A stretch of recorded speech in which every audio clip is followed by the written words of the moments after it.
आग, जिंदगी और संघर्ष की एक सच्ची कहानी जो आपके दिल दहला देगी। ये कहानी झारखंड के धनबाद जिले में स्थित झरिया कोयल खदान की है, जो भारत के सबसे प्रसिद्ध और विवादित क्षेत्र माना जाता है, जहां दशकों से जमीन के नीचे जलती आग, जहरीली गैस, धंसती हुई धरती और जान जोखिम में डालकर काम करते मजदूर, सब कुछ एक भयावह सच्चाई बयां कर रही है।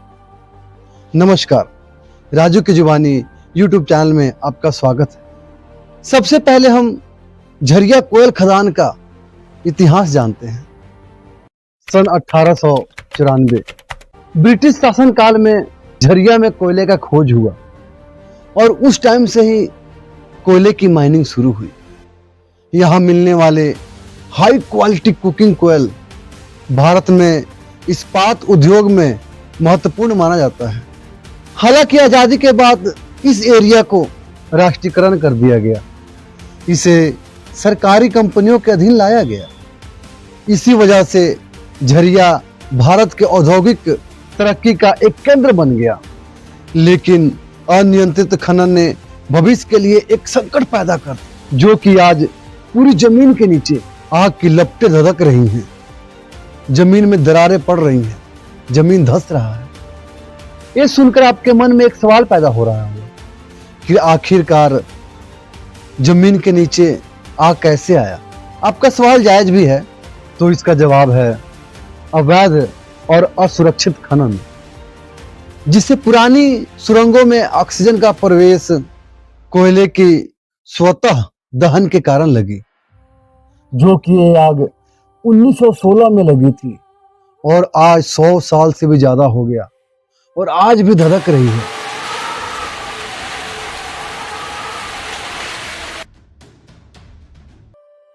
धीरे धीरे फैल रही है, जिससे लगभग 4 करोड़ टन कोयले, जो कि करोड़ों की है, जल चुकी है। पूरे पहाड़ से लेके जमीन तक आग फैल रही है।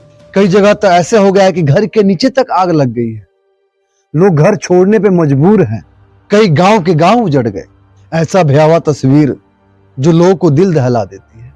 जब कच्चा कोयला जलता है तो उसमें से कार्बन मोनोऑक्साइड गैस निकलती है, लेकिन उसी कोयले को जलने के बाद उसमें से निकलने वाली गैस कार्बन डाइऑक्साइड कहलाती है, जो कि दोनों ही मानव शरीर के लिए खतरनाक साबित होते हैं। हालांकि इन सब के बारे में पूछने के बाद जानकार कहते हैं कि झरिया कोयले खदान का अवैध खनन एक बड़ी समस्या बन चुका है, जिससे कई जगहों पर बिना सुरक्षा मानकों को कोयला निकाला जाता है, जहां ना मजदूरों की सेफ्टी का ध्यान रखा जाता है और ना ही पर्यावरण के नियमों का पालन किया जाता है। कोई समय था जब पूरा का पूरा झरिया एक ग्रीन लैंड था। हरी भरी जंगलें, जीव जंतु, पशु पक्षी सारे हुआ करते थे।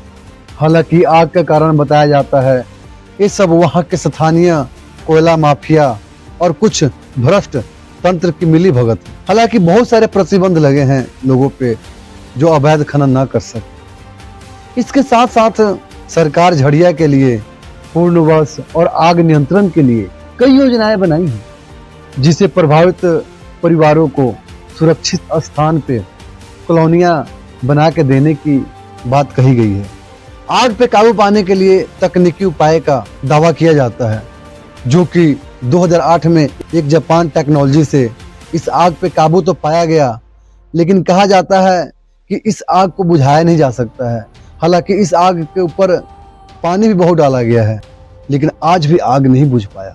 सरकार की इतना योजनाएं बनाने के बाद भी जमीनी हकीकत ये है कि बहुत से लोग खतरनाक इलाके में रहने को मजबूर हैं, क्योंकि पुनर्वास की प्रतिक्रिया बहुत धीमी है। मुआवजे जल्दी नहीं मिल पाते हैं। ऐसा लगता है जैसे योजनाएं कागजों तक ही सीमित, लोगों तक पहुंच नहीं पाती है। हालांकि इस सब के बावजूद भी वहां के लोग बेहतर भविष्य की उम्मीद में बैठे हैं। तो दोस्तों, ये थी मेरी झरिया कोयल खदान की कहानी। अगर ये कहानी आपको अच्छी लगी तो मेरा यूट्यूब चैनल राजू की जुबानी को सब्सक्राइब कर लें और हाँ, बेल आइकॉन दबाना ना भूलें, क्योंकि अगली जानकारी आप तक सबसे पहले पहुंचे। और साथ ही मेरे वीडियो को लाइक शेयर कमेंट कर लें। जय हिंद।